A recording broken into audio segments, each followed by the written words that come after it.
Salut à toi, j'espère que tu vas bien. Pour moi, grâce à Dieu, grâce à ce cadre aussi magnifique, tout va bien. Et aujourd'hui, si tu es un jeune comme moi, sache que j'ai un message pour toi qui a pour but principal de te libérer du mal. Et tu me diras, attends, qu'est-ce que je raconte ou encore? Quelle est ma mission maintenant? Je prendrai tout d'abord la peine, si Dieu le veut bien, de t'expliquer comment le mal fait pour nous attacher, nous menotter en tant que jeunes. Et surtout pourquoi? Quelles sont ses motivations finalement? Et enfin, je souhaiterais qu'à la fin de cette vidéo, tu sois un jeune fort en Christ qui ne fait pas de compromis avec le mal, mais qui est libéré des chaînes du malin. Alors j'espère que tu es prêt. Si c'est le cas et seulement, si c'est le cas, allons-y sans plus tarder. Et j'aimerais te partager les stratégies du mal au vu de mon expérience avec l'école, ma vie sociale. Commençons avec l'école primaire. Et disons qu'à ce stade-là, l'emprise du mal sur nous n'était pas très importante. Seulement, il y avait des taquineries, un peu de bagarre, de violence. Je me suis moi-même battu d'ailleurs, mais rien de bien méchant. Et j'aurais tellement aimé que tout reste ainsi, oui. Malheureusement, cela n'a pas été le cas. Car en effet, une fois rentré au collège, j'ai découvert une chose, la pornographie. D'accord? Et cela m'a réellement détruit, pareil pour les jeux vidéo. Ces pratiques circulaient énormément au sein de mon collège. Là, j'ai compris qu'il y avait du harcèlement, beaucoup de bagarres, des choses qui ne sont pas saines. À cet instant précis, j'ai réalisé qu'il se passait quelque chose. Mais au fond, j'étais tellement mal que je ne me rendais même pas compte que je pouvais aussi aider à ma manière. Mais le pire m'attendait au lycée. Car là, j'ai compris qu'il y avait un grand fléau, des fléaux même. Premièrement, la drogue. En effet, on m'a longtemps proposé de fumer de la drogue, d'accord? Tout ce qui est cannabis, tout ce qui est des herbes, de la puff, cigarette électronique ou normale. Heureusement, je n'ai jamais touché à cela, grâce à Dieu.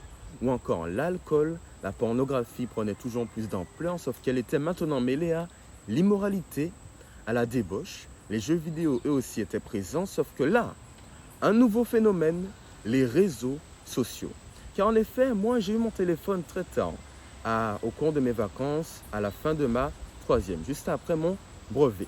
Et puis là, j'ai compris qu'on pouvait passer énormément de temps sur ces plateformes.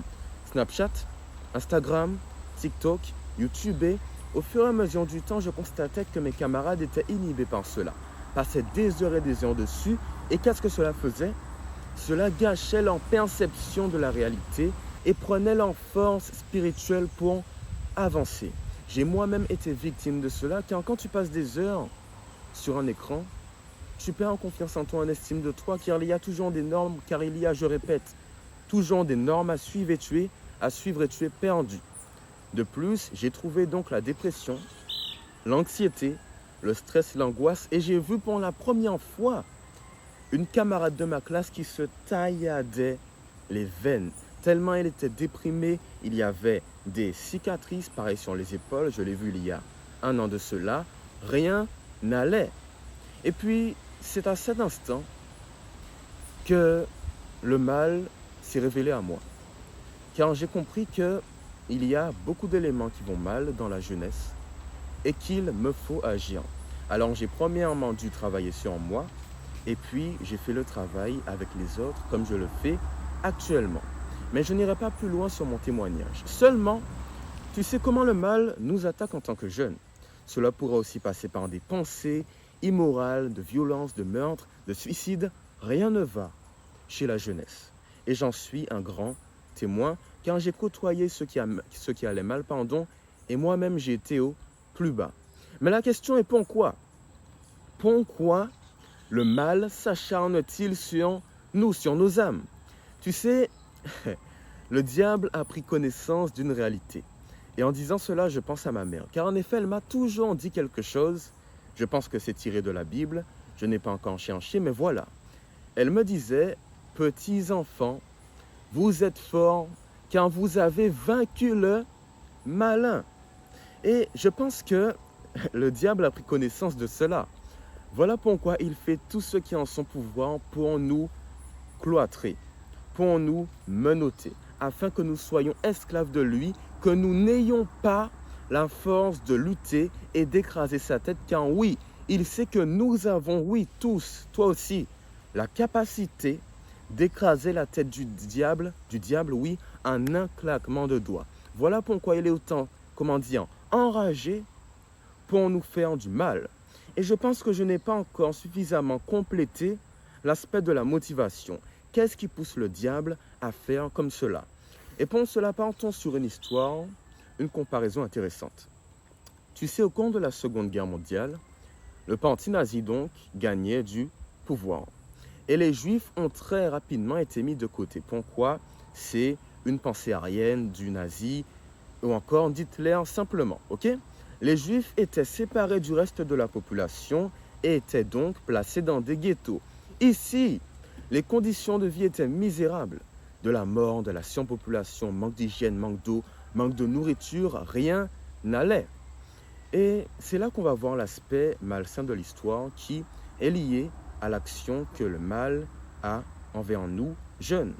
Au bout d'un moment, les nazis, les officiers, sont rentrés dans les ghettos et ont dit aux Juifs: vos conditions de vie sont misérables, on le sait, ce n'est plus vivable. Alors s'il vous plaît, suivez-nous. Allons dans la campagne, dans les wagons. Ils vont vous amener vers un bel endroit pour cultiver vos terres, faire l'agriculture, prendre des légumes, des fruits, vivre le bel air, respirer la nature justement. Et malheureusement, beaucoup de Juifs étant dans la détresse ont suivi le mouvement. Ils sont rentrés dans les wagons mais ne savaient pas qu'ils se dirigeaient en réalité vers leur mort, soit les camps de concentration et d'extermination. Je pense notamment à celui d'Auschwitz qui tuait les Juifs dans des chambres à gaz. Malheureusement, ils étaient inconscients et sont allés vers leur mort sans s'en rendre compte. Vous savez, le mal, c'est surprenant, fait la même chose avec nous. Nous sommes dans la peine, dans la douleur. Alors, il nous garantit un avenir meilleur, sans douleur, sans souffrance, et nous y allons, parce que nous avons besoin d'espoir.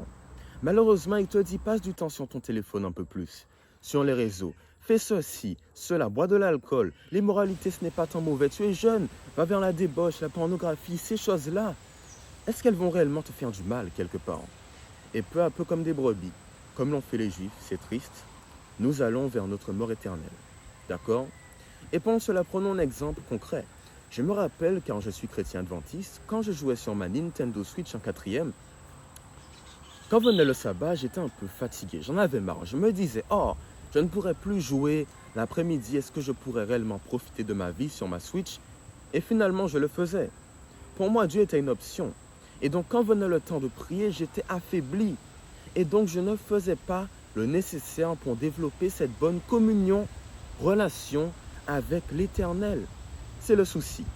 Et je ne veux pas que tu restes dans cet état d'esclavage à tout ce qui te retient au monde, au mal. Non, je veux le meilleur pour ta vie. Et il y a un homme qui a la même motivation que moi. Il s'appelle l'Ecclésiaste. Alors, allons s'il vous plaît dans Ecclésiaste chapitre 11, le verset 9 qui nous dit, heureusement, merci Seigneur, ceci, allons-y. Ecclésiaste chapitre 11, le verset 9, nous y sommes. Jeune homme, réjouis-toi dans ton adolescence, livre ton cœur à la joie durant ta jeunesse, marche en suivant les voies de ton cœur et les regards de tes yeux. Cependant, sache que pour tout cela, Dieu t'appellera en jugement. Chasse le chagrin de ton cœur et éloigne le mal de ton corps, car l'adolescence et la jeunesse par un temps fumé. Vous savez, Ecclésiaste donne des éclaircissements. Beaucoup de personnes non chrétiens notamment, même les chrétiens d'ailleurs, pensent que quand tu es un jeune avec Dieu, ta vie est misérable. Que toute ta journée tu lis la Bible sans arrêt, que tu ne sens pas que les autres ne sont pas intéressants pour toi, c'est faux. Salomon nous dit qu'en tant que jeunes, nous devons livrer notre corps à la joie, au bonheur, car la jeunesse est courte. Nous devons en profiter un maximum. mais seulement il te donne des recommandations. Et c'est ce que nous avons tendance à oublier en tant que jeunes. Fais attention, ne fais pas en sorte que le mal rentre dans ton corps par la drogue, l'immoralité, non. D'accord? Ne, pollue pas ton esprit. Prends plutôt la peine de cultiver la parole de Dieu et d'être en accord avec ce qu'il te demande quelque part. D'accord? Car à la fin des temps, l'Éternel ne te dira pas, mais non, tu étais jeune. Il ne te dira pas, je reprends, mais non, tu étais jeune, c'est une excuse. Et puis voilà, tu as profité de la vie. Au contraire, il va te traiter sévèrement en fonction de tes actes. Alors tiens-toi carreau, comme on dit. Fais attention à tes actions et ne fais pas de mal à ce que Dieu t'a donné, ton corps et ton esprit. Et voilà pourquoi je souhaiterais aujourd'hui, dès maintenant, oui, que tu sois un jeune fort qui résiste face au mal afin d'accomplir la prophétie. Petits enfants, vous êtes forts car vous avez vaincu le malin. Alors nous allons prier ensemble pour demander ta délivrance. Que tout ce qui est mauvais s'en aille de ton âme. Allons-y, prions. Seigneur Jésus, nous sommes rassemblés avec toi. Je tourne cette vidéo.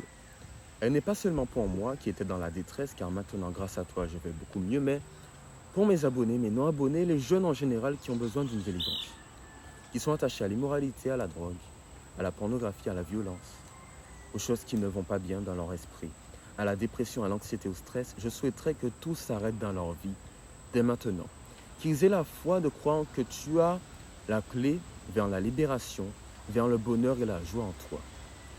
Seigneur, je n'ai aucun mérite devant toi. J'ai beaucoup galéré pour ce message, mais ce que je sais, c'est que je veux faire tout ce qui est en mon pouvoir pour aider ceux qui en ont besoin.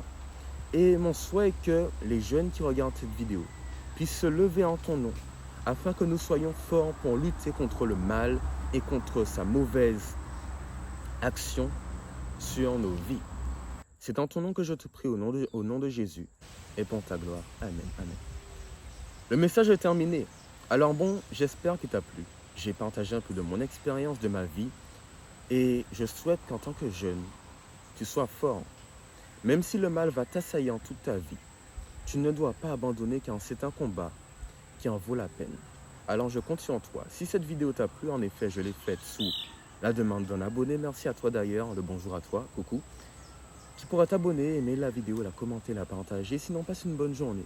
Soirée, après-midi, voilà tout. Prochaine vidéo dans quelques jours et puis au revoir. Bye bye. Bye bye.